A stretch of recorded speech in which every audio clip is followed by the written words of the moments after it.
Hello, my name is Russell Myers. Welcome to Issues Unite. All right, so right out the gate, I am going to admit that I was wrong. I expected the Russian Duma parliament to name the four Donbass regions to be part of Russia as of today. That has not officially happened as yet. Don't know what's happening behind the scenes, but I do know that it has to go through the lower House of Parliament, the upper House of Parliament before it reaches Putin's desk. And I don't know what's going on, but that has not happened yet. So I was wrong. I expected that to happen within hours today, and it didn't. All right, so let's talk about Ukrainian mobilization. So after the Russian mobilization of 300,000 troops, what would you expect to hear coming from Ukraine? That they would have a corresponding or larger mobilization of more troops, right? Didn't happen. Not going to happen. Zelensky said he is not mobilizing more people. Now, of course, they've been forcibly conscripting people from the very beginning of this, but a lot of the people that they've been conscripting are not in good physical condition. It takes months to train them, and many of them have been addicted to one substance or another. Imagine going through withdrawal on the front lines. That just doesn't wind up well.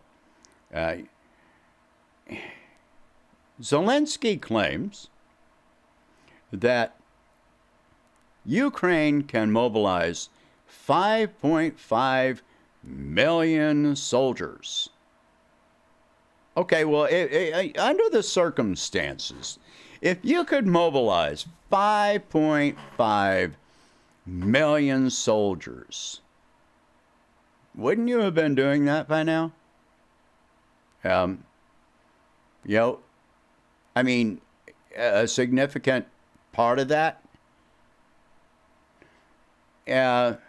Russia has a population of 144 million, and they have a military of 3 million.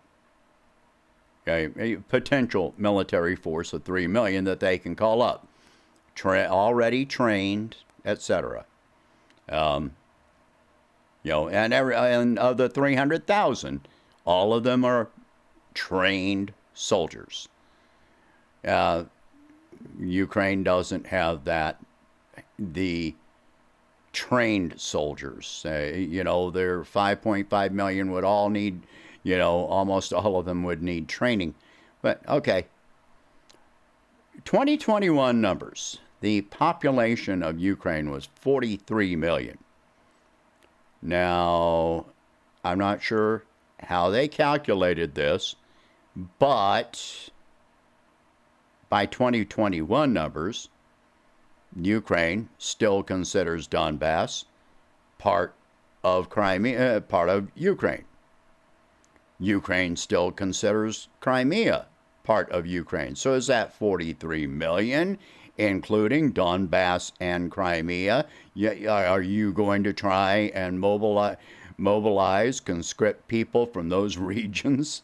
I don't think that's going to work out the way you expect it to. But so what did happen? Oh, Zelensky's back begging for more money and more weapons. Problem is that there are none.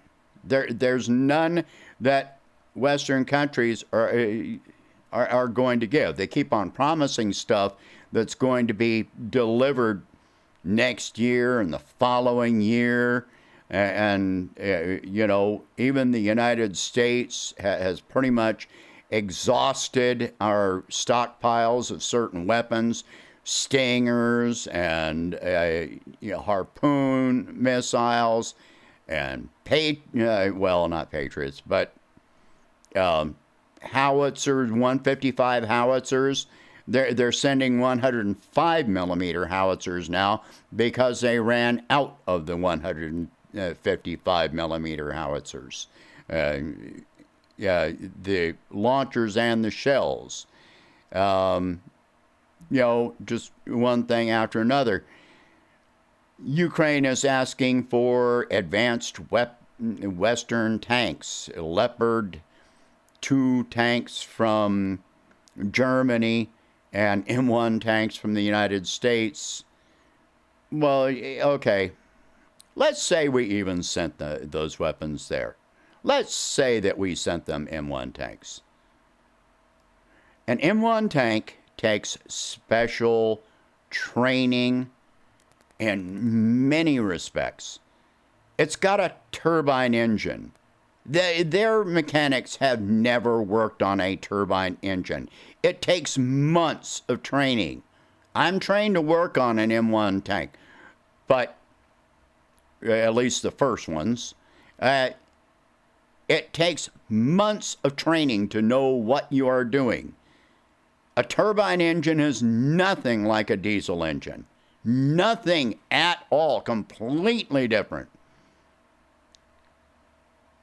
The only way they'd be able to repair anything would be replacing parts. And where is a tank most likely to break down? On the front line. And the amount of fuel, the logistics involved. When you mobilize M1 tanks, you do them in great numbers, and you have them followed by an entire convoy of support vehicles, mostly fuel, because they burn huge amounts of fuel. You don't take an M1 tank out on a long reconnaissance mission and by itself or even in a brigade without all that support being behind it. And the larger your brigade becomes, the bigger a target it becomes. So that's really not an option. And even the Leopard 2 tanks, not so much of an option. And I hate to tell you, but in the places where these vehicles have shown so much success, it has been very limited success against, ISIS and Al-Qaeda, who don't have very many competing vehicles where Russia does. One of the reasons that Western countries don't want to send these is they don't want to have it shown how ineffective these vehicles would be in modern large-scale warfare. It's one thing when you're fighting people on camels with improvised explosive devices, which showed a lot of success. You knock out the tracks on a tank and you've crippled the tank. You hit an M1 tank from the rear, you knock out that turbine engine, it's gone. It's not going anywhere. So they don't want to wind up with their equipment on the battlefield and claiming this is going to be a game changer again. None of the game changers have been game changers except against civilian populations. So they don't want to show that. They don't want that to be revealed. So, likewise, this is why Zelensky doesn't want to call for a wider mobilization, because it's just not a possibility. It's not realistic to say this. He can make the claim that he can call up 5.5 million people, but then if pressed to do so, then the reality is going to be revealed. They are running out of forces. They are running out of equipment. So, I mean, Ukrainian forces have shown some success in one area up in northern Luhansk in recent days, while while a lot of the forces were taken up providing security for the referendum. But it's a very odd thing. This is up around Liman, and the Russian forces up at Liman are almost encircled, almost, not quite, and they haven't withdrawn. That's not normal for Russian forces. They don't say, I'm going to stand here and take, die on this hill for no reason. If there is a means to retreat, regroup, and then come back, then that's what they're going to do. That's what happened in Kherson. It happened earlier this year in Kherson. Kherson has gone back and forth. And then Russian forces regroup and then come back with more force. And people keep saying it was a mistake up in Kherson that they only left this security force up there. Well, but they move those forces down to fight off offensives and other areas like okay,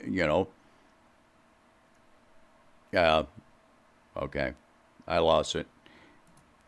I got my areas confused. Kherson was the failed offensive.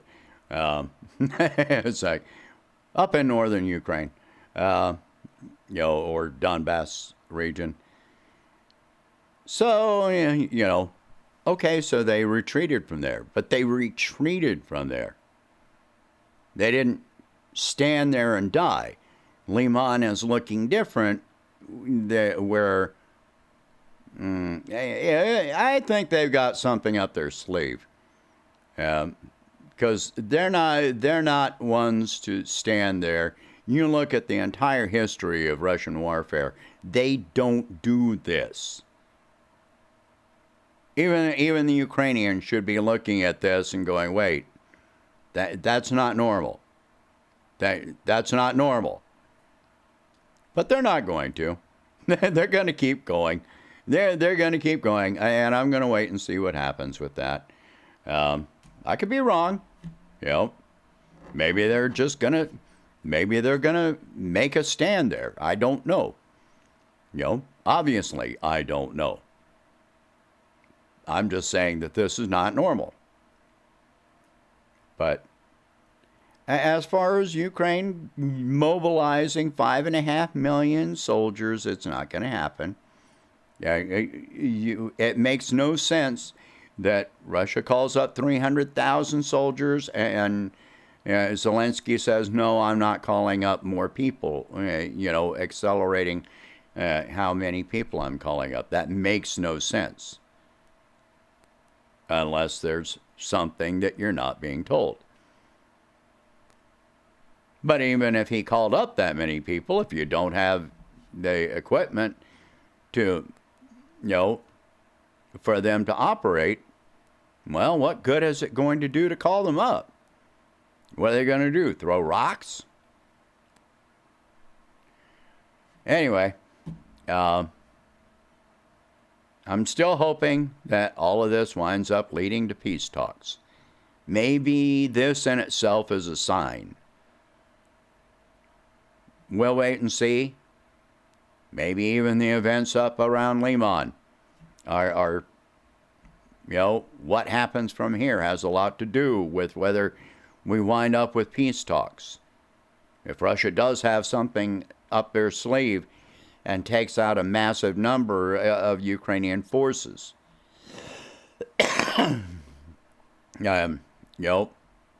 but I think Russia's going to get a lot more aggressive now. Whereas previously they've always left a path for retreat, I don't think they're going to do that anymore. For Ukrainians to retreat, if you looked at the tactics that were being used, the strategies that were being used, they would start these cauldrons and always leave an open space for the Ukrainian forces to retreat, and then only close that cauldron around the ones that absolutely refused, and mostly take them hostage, POWs. But now, I don't think they're going to do that anymore. Remember what the three goals of the special military operation were. To reclaim Donbass. Well, up to 2021 numbers, borders, they've pretty much done that. Denazify Ukraine. That's pretty much been accomplished, at least as far as armed forces are concerned, and demilitarize Ukraine. Well, that's why I'm saying they're going to get a lot more aggressive. Now, once they bring in these forces, I think the first 120,000 are going to be used to stabilize and retake the areas they took up to 2021 borders. Once they have the full 300,000, I think they're going to push forward and push back to retake Donbass to the 2014 borders.